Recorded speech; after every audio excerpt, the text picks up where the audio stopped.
already chuckling, right? That music puts you right in the mood, doesn't like, it? Hey. Like, all right, now let's go. Fox Soul in the house. You are silly. Hey, soulmates. Welcome to the conversation this Wednesday. It includes the latest cities fighting for reparations and the settlement Vanessa Bryant has reached surrounding the death of her husband, Kobe, the great Kobe. Welcome to Fox Soul's Black Report. I am Courtney Hicks. And I'm Who Lee are Thomas. you? Yeah, Lee Thomas, just merely filling in for Nicolai Corte. Happy to be here. We're also going to talk about shoveling while black, the latest viral video of someone calling the cops.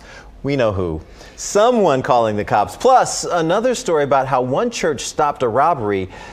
These are stories that, of course, impact our community. That's right. We're going to bring you our news, our views, and our voice. So let's get into our top conversation for the day. A judge has ruled that the officer who fired the shot killing Breonna Taylor will remain terminated from that particular department. Now, former Detective Miles Cosgrove, seen here, fired that fatal shot that killed Taylor on March 13th of 2020. He has been fighting for a job back, but a judge ruled that the board had, quote, substantial evidence to fire Cosgrove, and said that even normal citizens must exercise, quote, the highest degree of care in ascertaining whether they are shooting at legitimate targets. We always want to keep Breonna Taylor in the forefront of our minds and in our mouth, because I'm not so sure if that family has received complete justice. Complete justice, compensation, all that. It's interesting to me because most times, and we've heard of this in other situations, a police officer will lose his job in one city or one district, one jurisdiction, and go down the street or to the suburbs and get another job. So he is, by trying to get his job back in this department, trying to make a point. I'm just wondering what that point is. I guess that he's worthy of getting his job back. A judge saw it a different way, and the saga continues. My prayer is for true justice for that family. Always. Yeah. Let's talk about this. This week, the Department of Justice filed a lawsuit against the Louisiana chemical company in hopes to curb the spread of a harmful compound that was harmful to its black residents in that area, specifically the black population in that area, because that's where they live. Now, the lawsuit claims that synthetic rubber products made by a company called Denka Performance in Reserve. Now, in Reserve, Louisiana is the cause of the problems, and the factory is located also in LaPlace, Louisiana. Now, a cancer risk is the cause to these nearby communities, which are majority black. Now, the report shows that Denka has reduced its toxic emission over time, but recently caught the attention of the EPA late last year. You say you reduce your emissions over time, but what is the required amount that is safe for people to be exposed to? Yeah, and when you say over time, that still means that these folks, black residents in particular, are being exposed to what has been deemed as toxic chemicals. And you know, I know this is a black community concern here, but when you take a look at that train derailment and all of the toxic chemicals that folks have been exposed to in that community, a mixed community, white residents and so forth, it really becomes like an environmental issue. It becomes a humanitarian issue. Why these companies don't see fit to go the length to make sure that these folks affected in these communities are well taken care of and have the best health care if that is necessary. It's just beyond me. It's like you just don't care. And here's the thing that stands out to me, because I live an hour away from Flint, Michigan, and they went through a water crisis that no community should have experienced. That's right. They still do not day. trust their water to this day. At all.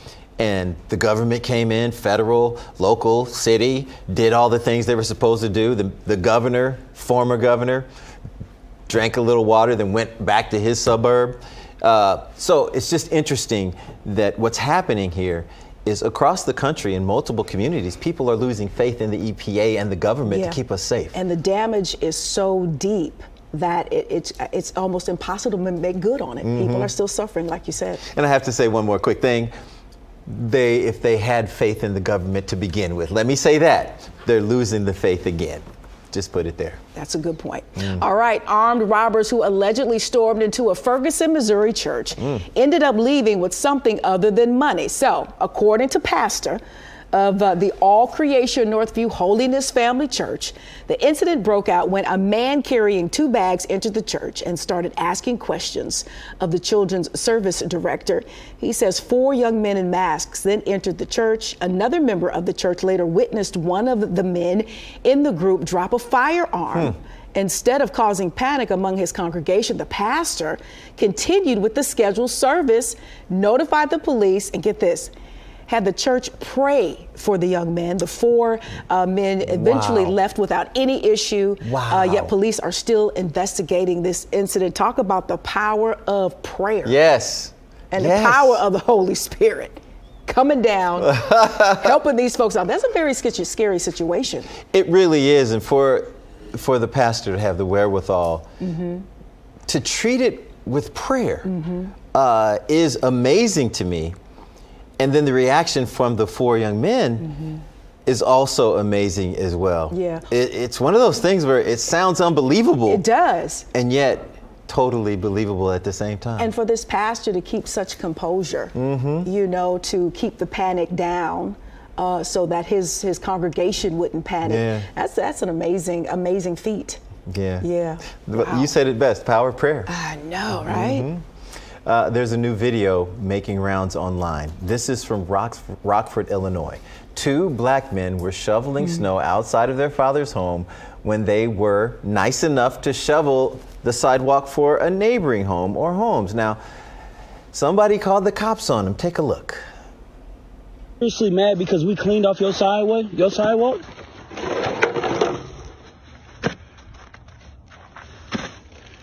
So you mad because we cleaned off your sidewalk? Don't trespass that line. I don't need anything. We're helping you. We're like, you mad because we cleaned off your sidewalk? Mess around this way. You know what? You have to go.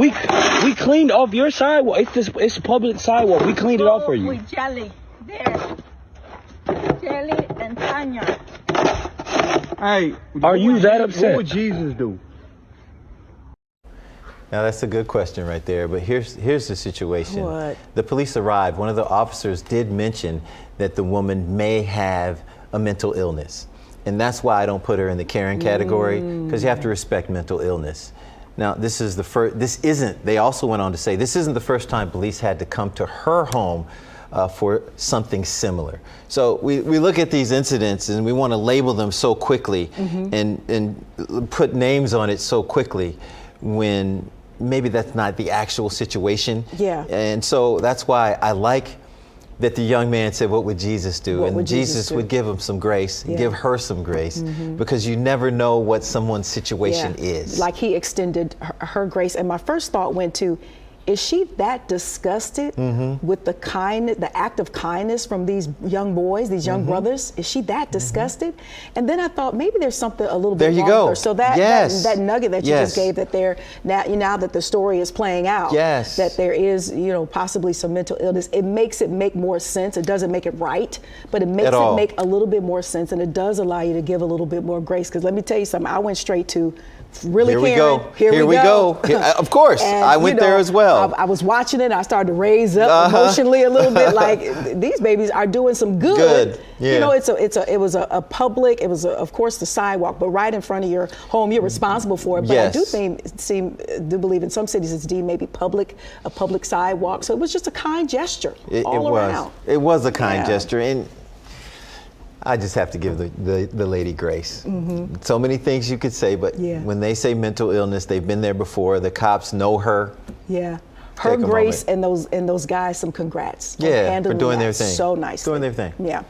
2 men will not meet in a runoff to be the next mayor of Chicago. This comes after voters denied incumbent Lori Lightfoot a second term after she made history. I was surprised by this one, Courtney. Sorry to interrupt you. I was surprised she didn't win. She's very popular. She's outspoken nationally. She has been under the, can I use the word gun? She's been under the gun. She's been under a lot of scrutiny. Yeah. A lot has been happening in Chicago, and there are obviously more citizens who are not satisfied with how she's handled it versus that's what matters. And that's why we're at this story. So she made history as the head of the nation's third largest city. Lightfoot is the first black woman and the first openly gay person to lead the city.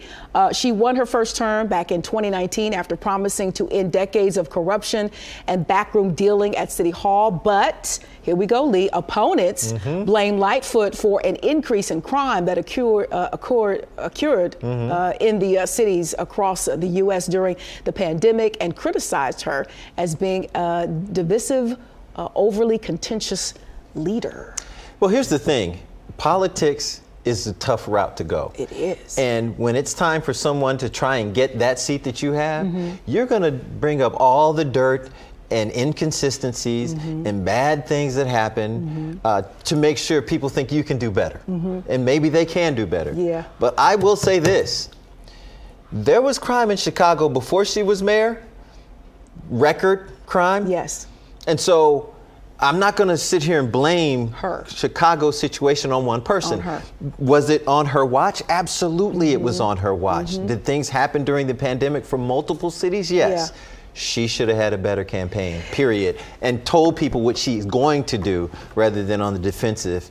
She did stay on the defensive, and you know, it's not like she didn't have policies and plans and an outline and a blueprint of what she wanted to accomplish.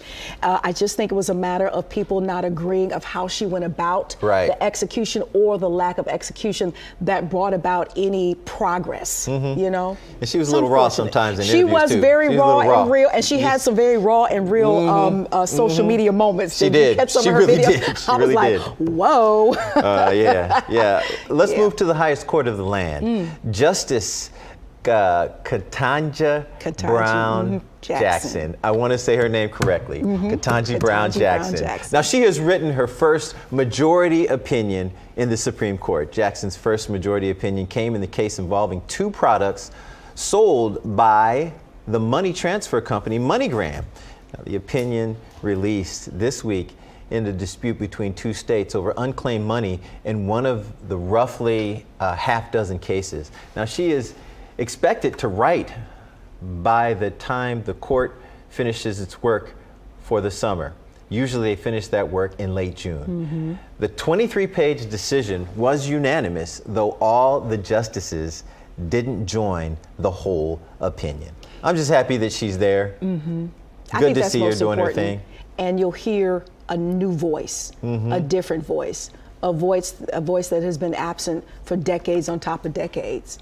And now it's going to be heard as the first African-American woman to sit in that seat. Ketanji Brown Jackson. That's it. And she is fabulous, just a genius. And she's about our age, so it makes me kind of look at my body and look like, Lord, what am I doing? What am I doing? Or what have I not done? You're doing the Black Report. You're doing well. Just an amazing trajectory. But an amazing trajectory. Inspiring. And I wonder the route that she had to take to get there. Yesterday's show, we talked about Thurgood Marshall, who, what a route to get to that Supreme Court. And it took a while before we saw a multitude of people of color, Hispanic, African American, whatever ethnicity, to be on that court. So for Judge Brown Jackson to be there, it's an excellent look. Yes. A good look. All right, Los Angeles County has agreed to pay out nearly $29 million to Kobe Bryant's family.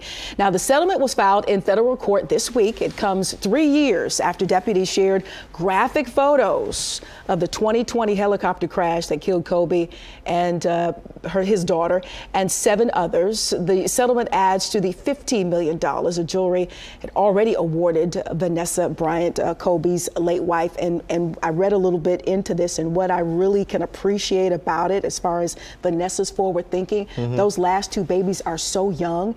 She set this situation up to where as they get older, and if these photos leak again and it causes any emotional distress or turmoil, these babies can sue again for even more money. So hopefully that'll deter folks from releasing and using these photos ever again. So tasteless. I refuse to look at them.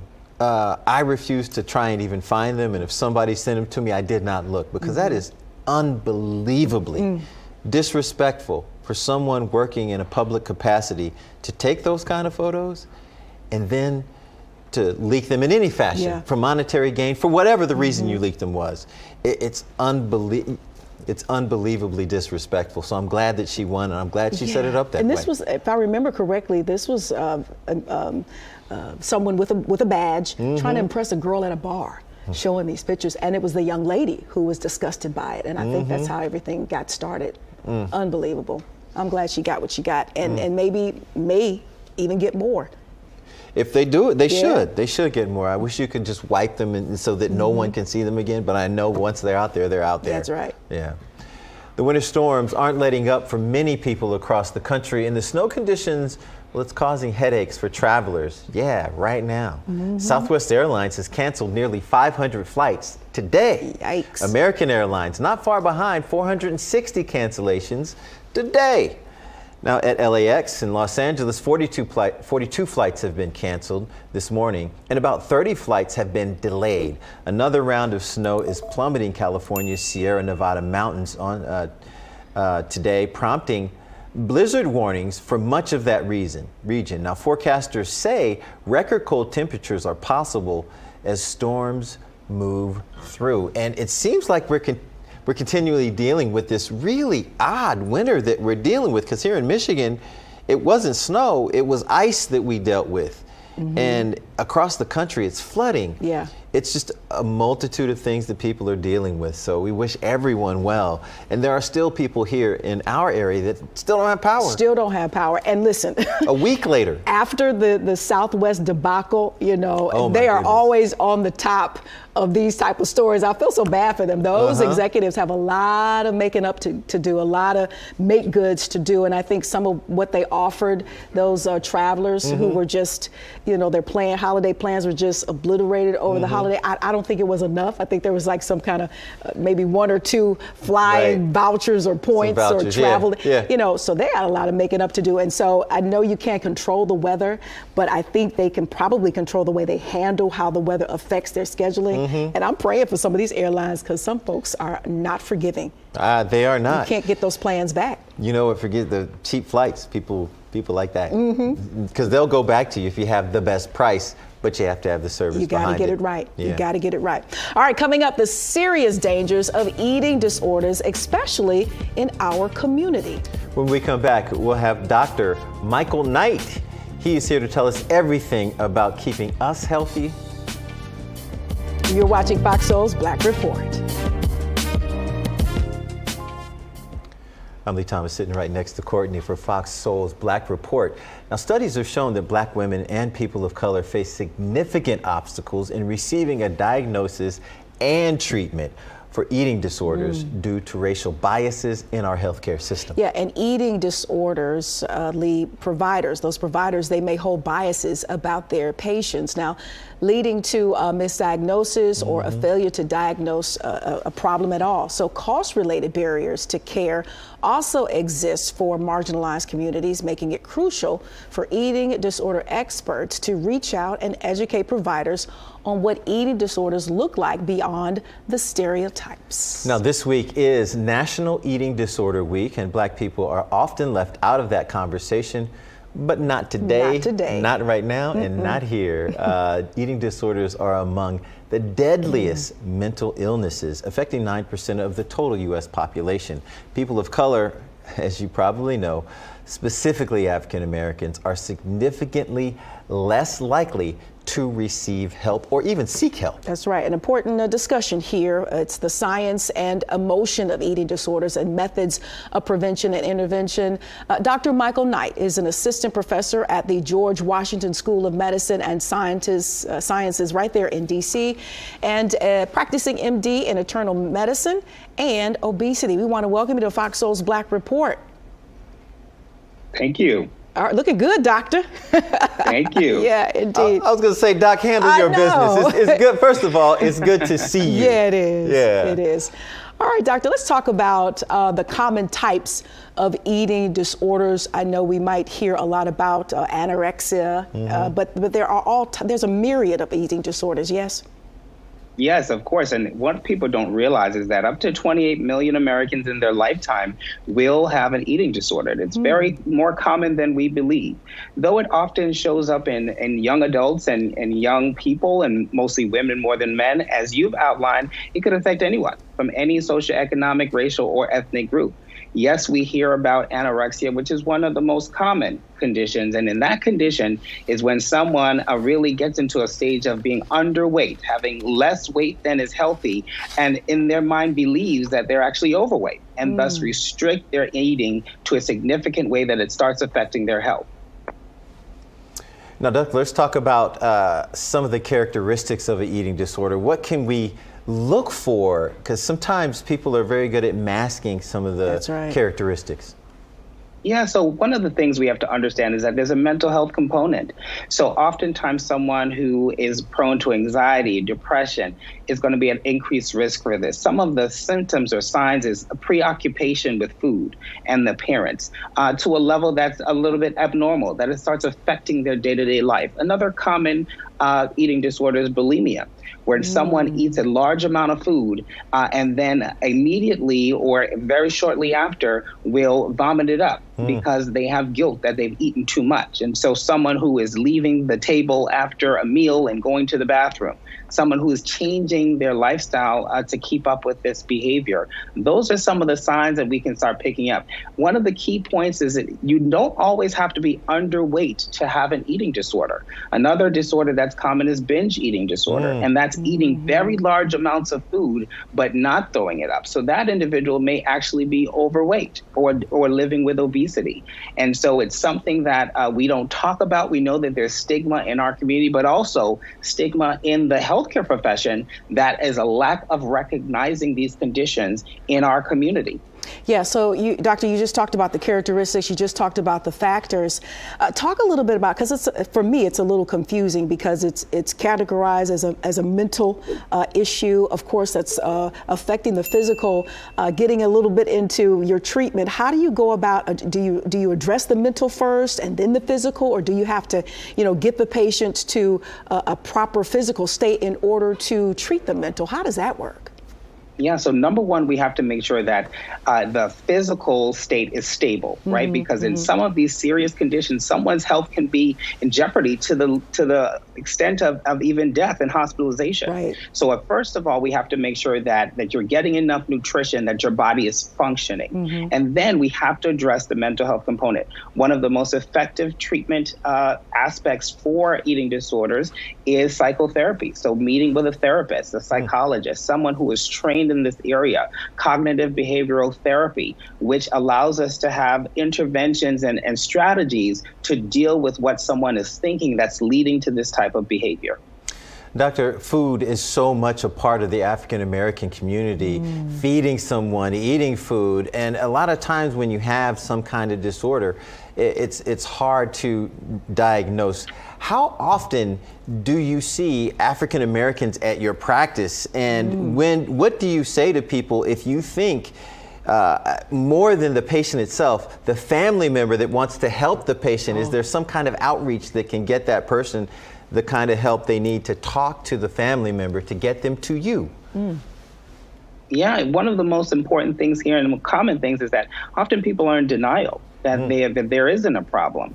Again, remember that increased risk for this can be anxiety, depression, but also stressors, social stressors. When we think about what we see on social media, in magazines, people have a lot of pressure for their body to look a certain way. So they believe that they're doing something right, but it's in an unhealthy way. And so it's having that honest conversation with someone and encouraging them to speak to their doctor because something is not right. Their health is changing. You know, for example, for many women who are dealing with anorexia, they no longer have menstrual cycles. A lot of the body is just changing. And so that's an opportunity to say, you know, I know you may think that everything's okay, but your body's changing, your health is changing. I'm concerned.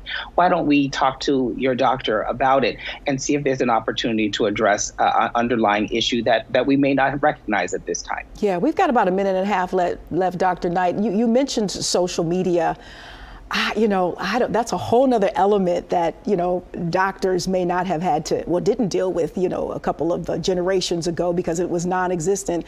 How important is that in your practice when it comes to healing and deprogramming those who are highly, highly influenced by what they see on social media is so dominant nowadays? It's a huge, huge issue, particularly for our young adults, our teens, but for any individual. The reality is what we see on social media is often edited. And so you have individuals who are trying to compete with something that is not even real, body shapes that are not real. Our bodies change as we get older. Yes, we want to have a healthy approach to our weight and whatever level of the spectrum that it is, right? There's not one number that we all have to be at. But at the same time, we have to really think about health and also have to think about how much is social media a part of our lives? Are we spending hours and hours there? And is that really a healthy behavior? Is it affecting other parts of our life? Yeah, I mean, social media is just the highlights. Yeah, it's the highlights. Quite often it's not even the real deal. Yeah. So I agree with you on that one, Doctor. We only have 30 seconds left, and Doctor, to the people that want to be a Dr. Knight one day, sometimes I'm just proud to see people in the positions that they're in. You're a professor, you're an MD. What would you say to a young person who aspires to help in the way that you do? Yeah, so I think the most important thing, as you've outlined, is you can't be what you can't see. So it's very important for our youth to know that wherever you grew up, I'm from the Bronx, New York, right? And so wherever you grew up, you can make it if you are determined and you have a mission and a vision for your life. And so connect with someone who can help you. Connect with someone who also believes in you, whether that's a teacher, whether that's someone at church in your community, and let them help you achieve your goal. All right, preach on, Dr. Knight. All right. And your next stop is the cover of GQ with that suit and that tie. There you go. Dr. Knight, we appreciate you so much. Appreciate it. You are now an official soulmate. Thank you so much for your insight in joining us today. And we want to end by saying if you are in a crisis and need help immediately, I want you to text NEDA, that's NEDA, to 741-741. That's NEDA to 741-741. Dr. Knight, we got to have you back. Thank you so much. Thanks for having me. Thank you. Great to talk to you. Yeah, always great to talk to an expert who can give us some insight on a topic that, some folks might not be too familiar with, may have experienced, but might not be too familiar with in regards to how to get help and diagnose it. And it's a tough conversation to have with somebody, and it's good to see him there, that you have some backing to get you that help. That's right. Speaking of health, the time to put those walking shoes on, as health experts are revealing that walking for 11 minutes. 11 minutes every day. How did they get to 11 minutes? 11 minutes every day could lower your risk of premature death by almost 25%. This, according to the largest study to date of physical activity, disease risk, and mortality published in the British Journal of Sports Medicine. Now, the findings show even small amounts of exercise contribute to substantial improvements in longevity and can lower risks of developing heart disease and many types of cancers. I'm good for a powerful 11 minutes. Then I need a nap. No, it's like, I look at 11 minutes. Because what I was hearing was 30, at least 30. Right. And so now what I'm gathering with all these different 11 minutes, 30 minutes, 20 minutes, is just move your body. Do something. Do something. Move your body. And it doesn't have to be outside. It can be on a treadmill. Right. It can be at home. Like, you can really move because it helps everything, cardiovascular, every kind of system in your body. So get out there you and prefer move. Treadmill or out there in the street? I like being outside. I really do. I don't like the elements. Yeah. When it's hot, I don't want flies and bugs. And so give me a treadmill and an air-conditioned gym any day. I like the flowers and the trees when it's nice. I love nature, but even when it's cold outside, just Really? the snow. It's Come on, Lee. Yeah. All right. Yeah. Do you? All right. Confusion still exists for some customers about the meaning of use by, those dates on your food labels when you look. Now, while some are cautious and toss food when the date hits on that date. My daughter's like that. On that date, this is the date, Dad, it's got to go. Others ignore the dates, like me, because I paid for it. I'm trying to eat it. And others rely on their sense to determine if the food is good. Just smell it. Just smell it, baby. It's all right. Taste it. You can taste it too. Give it a little taste. All right. Now, a nutrition professor explains that the dates are not safety labels, but are instead used to indicate quality. There you go. Now, customers throw away approximately 1/3 of the food they purchase, leading to unnecessary waste and financial costs. Consumers are encouraged to rely on their senses and to check the signage of the spoilage before consuming the food beyond the marked date. I completely agree with it, and now science backs me up. Because I'll tell my daughter, you better not throw that in trash. Let me tell you something. I paid for that. Your daughter, my sister-in-law, Lauren Langford Hicks, hey honey, will throw it away maybe even the day before. It expired yesterday. I'm like, girl. I'm like, get out the fridge. Put that down and get out the fridge. And it really makes a case for like the dumpster divers. Now, I don't know if I'd go to that extreme, but a lot of their argument is this food is not bad, and it's so very wasteful. And it also brings to mind, I remember, stories about how the U.S. sends over medication that here is quote unquote expired, but obviously must still be effective because they're sending it over to other countries who may not otherwise be able to afford it. So there's something to that. I think it's a personal preference. For me, heavy cream, whipping cream can go a little bit beyond the date. Some other things in the fridge just a little bit beyond the date. And if you're unsure, taste a little bit. Or even just, you can tell by the smell sometimes. You can. It's just a little smell, or just taste a little bit. Or if you taste and it has a little twang to it, then let it go. Let it go. But other than that, you gotta stop throwing away food and wasting food, especially nowadays. eggs are $30 million a carton, and milk is ridiculous. So you better check and see if you can still eat it. You can't put them on layaway anymore. You gotta buy them outright. Man, listen, if you can put, let me tell you something. I think that would be a moneymaker. If you can put food on layaway nowadays, they should start thinking about that. Just give me a piece of this sandwich. And give Lee the credit. How much for one rib? Not the whole rack, just one rib. Now you're going into your movie bag. I did. So still ahead. Show me the money. Cities all across our country are fighting for reparations. Well, we'll tell you all about the 2 new towns looking to pay back their black residents. That and more coming up right here on Fox Soul's Black Report. Stay close. All right, welcome back, Soulmates, to Fox Soul's Black Report to Detroit City, right here in the good old D. The City Council has approved a plan for how the city's new reparations task force will be formed. Yeah, the city's council president introduced the task force this week, and they're including the people that are impacted the most, and they want them to weigh in. Our own Ingrid Kelly has the story. It's a look at the injustice of the past to create a more just future. The enslavement and overall persecution of black people has enriched our country and created disparities in income, wealth, and education. Across the country, a fight for reparations movement is underway, and Detroit City leaders have a message they are making loud and clear. With the announcement of the first ever City of Detroit Reparations Task Force. The group is a result of a ballot initiative that was passed by Detroiters during the November 2021 election. More than 80% of Detroiters turned out and supported the creation of this task force focused on housing and economic development programs. Some believe the destruction of thriving black communities like Black Bottom to make way for a highway is a clear reason why reparations are justified and not a handout. The case for reparations can be made on economic, social, and moral grounds. The Reparations Task Force will be a 13-member body. The co-chairs were present at Friday's press conference. And the question that I hope that we will answer is what might be possible now. And I'm saying time out. Time out for this.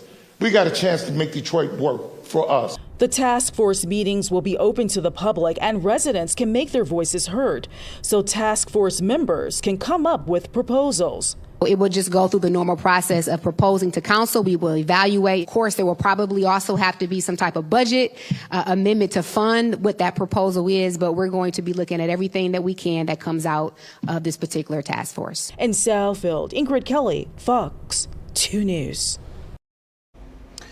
Good job. Now, I know that was here in the city of Detroit. It was richly debated. It was fought. It was legal action was taken. So it's good to see this task force is now in place. But Courtney, we're talking reparations. Is it much ado about nothing? Meaning, I would love to see it happen, but this is America, and I've been living in it for a long time. Yeah, I don't know how you get it done. I appreciate the efforts. I appreciate the new task force, but how do you get it done effectively? And how do you reach every single black person for them to feel that increase, to feel that make good on it, and get everybody on board to vote for it. That's right.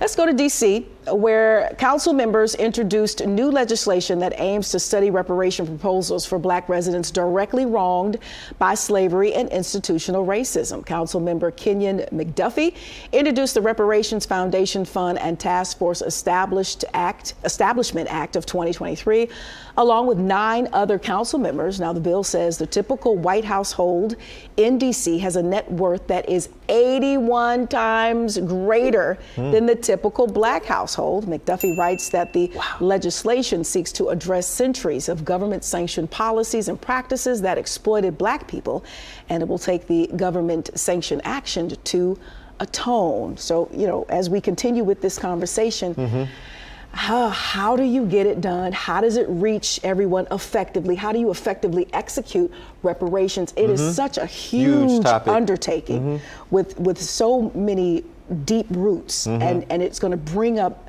the emotion. It's going to bring up the anger. It's going to bring up that's a lot to address. And each city is trying to go about it in the best way that suits them.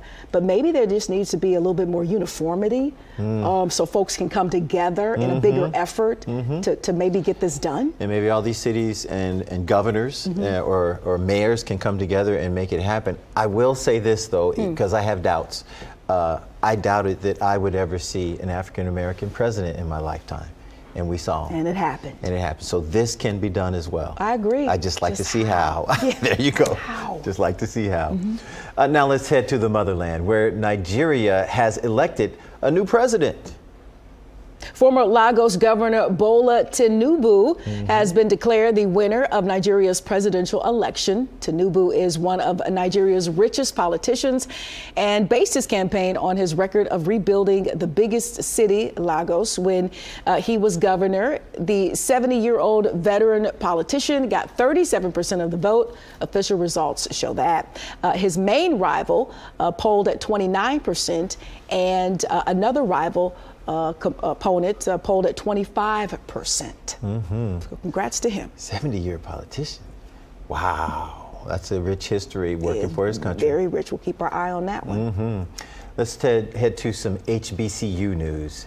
Harris Stowe State University and Xavier University are bringing STEM programs to their campuses and looking to encourage underrepresented students in STEM. Now, students who enroll in Xavier University STEM College will have access to the facilities, personnel, and administrative process of both institutions. Now, Harris Stowe State University in Missouri, the creation of this new academic college will focus on STEM, which stands for, of course, science, technology, engineering, and math. The new addition to the college campus will help with demand as it is, quote, the fastest growing degree field, unquote, at the HBCU.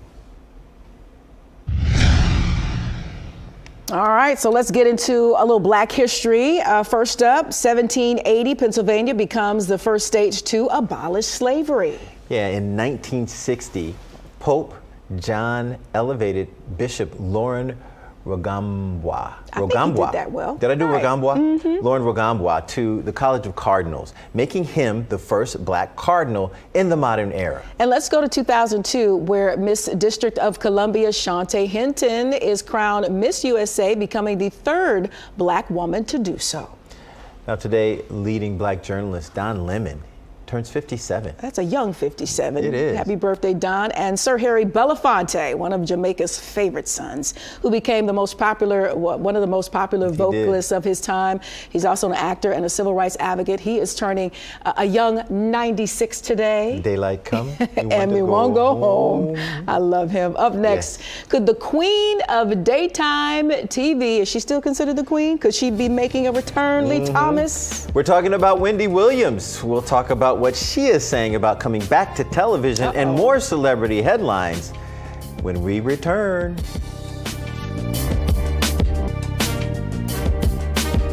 Welcome back to Fox Soul's Black Report. Daystar Peterson, aka Tory Lanez, will find out his sentence on April the 10th, which could change the judge's grant if the judge grants him his request for that new trial. Yeah, he's been in custody since December of 2022. That's when a jury found him guilty of shooting fellow rapper Megan Thee Stallion and causing her great bodily harm. Now, Tory agreed to a sentencing delay, and the judge lifted the gag order at a recent hearing. Prosecutors are expected to provide a sentencing memorandum before the hearing, which could sentence Lanez up to 22 years and 8 months in prison and deportation to Canada. He's a Canadian guy. I did not know that until this story broke, and people kind of started to dig a little deeper in his life. But it's been a messy trial.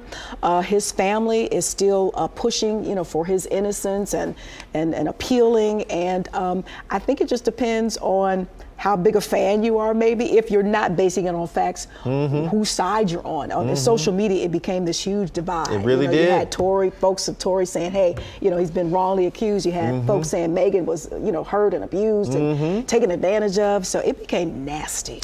It really does. And it's really what happens in court that counts, not what happens in the court of public opinion. Media, But man, was there so much said on both sides. And like you said at the beginning, it's a messy situation all the way around. It is. But if he's got to go back to Canada. Okay. Florida judge issues arrest warrant for rapper Kodak Black for failing a drug test while on bail for a drug charge. Now, the rapper, whose legal name is, check this out, Bill. No, it's not. It's Bill. Wow. Bill Capri. He didn't show up for a scheduled drug test in February. That's not good. And then submitted a sample that tested positive for fentanyl. Kodak had violated the conditions of his pretrial release for an oxycodone trafficking charge. In 2020, former President Donald Trump commuted his 3-year federal prison sentence for falsifying documents used to buy weapons. I did not know his real name was Bill. Bill. Like, once you get out of a little bit of trouble, why do you put yourself in some more trouble? That pardon by President Trump at the time was huge. And you get this kind of fresh new start. Like, stay the course, dude. Go be a rapper and just rap and go do shows, make your money, feed your family. So I don't know, maybe it's a propensity to just be a bad boy. I don't know, but come on now. Sometimes these lifestyle choices, it's harder to change, and keeping your name out there in the media doesn't hurt sales. I guess so. Keeps what they say. Controversial and hot. Okay, trending.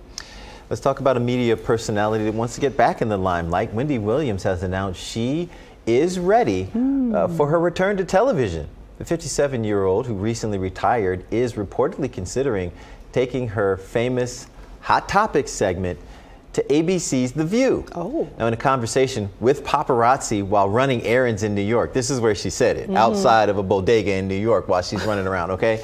Now, Williams revealed her desire to be on TV again, particularly on a show like The View and Late Night with Seth Meyers. Now, the superstar is also said to be working on launching her own podcast. That's the lane she should probably stay, in my opinion, which could be more profitable for her than the previous TV show. No official release dates have been announced for either project. You had a up close and personal experience with Wendy. As much as you like to share, tell the soulmates about it, because you told me about it. You know, honestly, I was a little disappointed with Wendy because she came through, and Wendy, as much as she digs into people's lives, she didn't want us to ask her about hers at all, and her life was in the news at the time. What? And she came right in, didn't talk to any people, caught in studio, and she was great when she was in studio. Okay. Left, didn't talk to anybody again on the way out. And then there was an event later on in the evening that you were a part of, and you didn't even cross paths. I had to introduce her at an event. I never saw her. And I was backstage the whole time.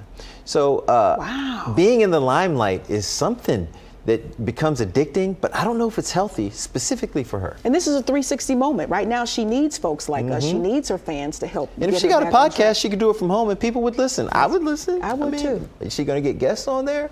Oh, come on, Queen Wendy. All right, comedian King Kevin Hart scheduled his scheduled performance in Cairo. This was back on February 21st, was canceled due to local logistic issues. Now, that's according to a statement by our productions.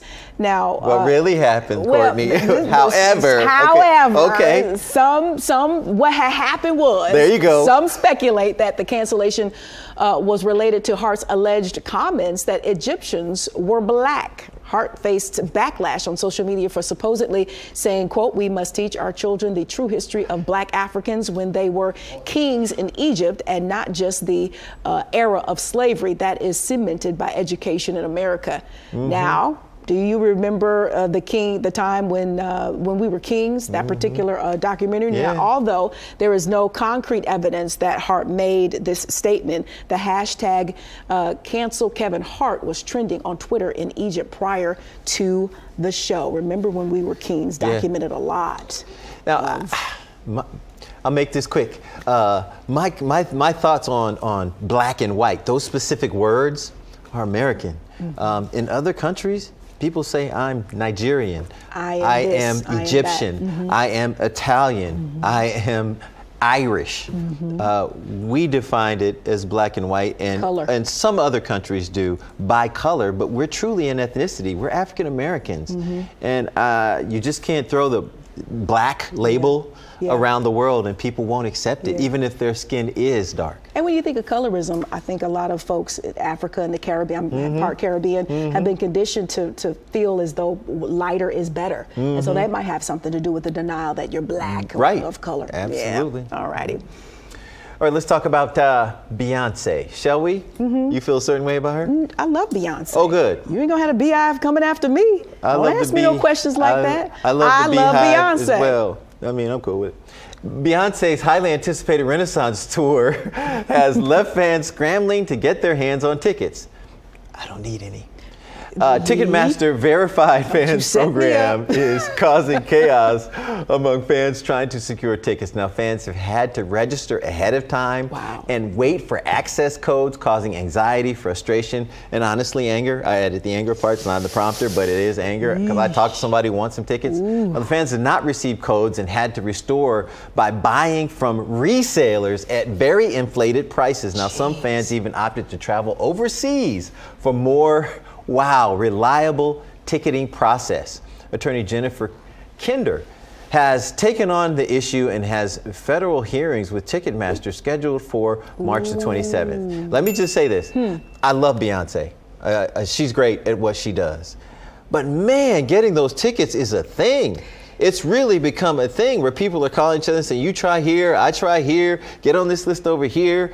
And I'm just trying to keep my money in my wallet. Listen, people are tapping into their 401ks. I recently wrote an article that says it's easier to get into heaven than to get a Beyonce ticket. I just think they are grossly overpriced. Even the nosebleed seats are like $1,000. It's a lot. You know what's less expensive? Just go watch one of her YouTube videos. For some people, that's not good enough. It's not good enough for the Beehive. Hey, I'm not buying. See, I'm talking to my kid again. I'm not buying no tickets. You're gonna be a part of the Beehive and real broke. I can't afford the Beehive. I know. All right, the lawsuit filed by Ronald Brent, the Zealous Group, and Leslie Ware against the estate of Tupac and Amaru Entertainment over ownership of the Machiavelli painting has been dismissed. The plaintiffs, Lee, wanted the court to declare Ware the rightful owner of the painting, which appeared on Tupac's album, The Don Illuminati, The 7-Day Theory. That's one of my faves. However, the judge rejected the case due to the lack of jurisdiction over Pac's estate and Amaru Entertainment. The painting is currently residing in Ware's Dallas home.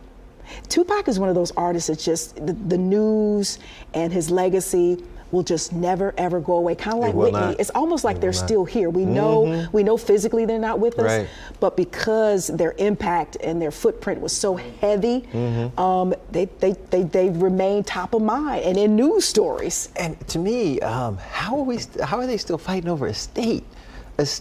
Yeah. We had a lawyer in before talking about, especially when it comes to Aretha here in Detroit, not written a will, and it was found on a written piece of paper on a couch stuck cushion. in the couch. Yeah. Wow, and we're still talking about Pac's estate as well. Yeah. It's just interesting to me, but okay. Okay, great music. Coming up, renaming a piece of naval history. We will tell you the new name of the USS Chancellorsville, and it's after a brother. Don't go anywhere. You're watching Fox Soul's Black Report. I know you got Fox Soul Black Report. Try to do Don Cornelius on that one. Now, the U.S. Navy has renamed one of its warships, the USS Chancellorsville, after Robert Smalls, a black sailor and statesman who was born into slavery as part of the military's ongoing effort to remove names that honored the Confederacy. Yeah, Smalls led one of the first public boycotts of segregated transportation. He was appointed Brigadier General of the South Carolina Militia. He also served on the South Carolina legislature.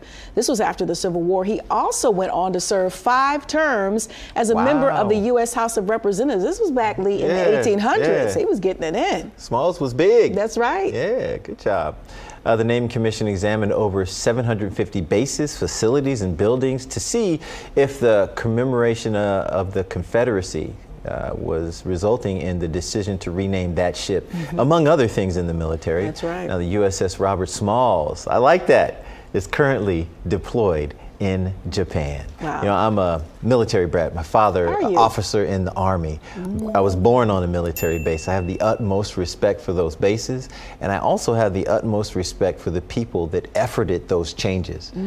Because some of those names, when you look at their history, they needed to be taken off of military service when there's so many different kind of people in the military these days. Inclusivity, that's what it's all about. That's what were you stateside or overseas when you were I based in Ethiopia for 3 years. Yeah, as a kid. Wow.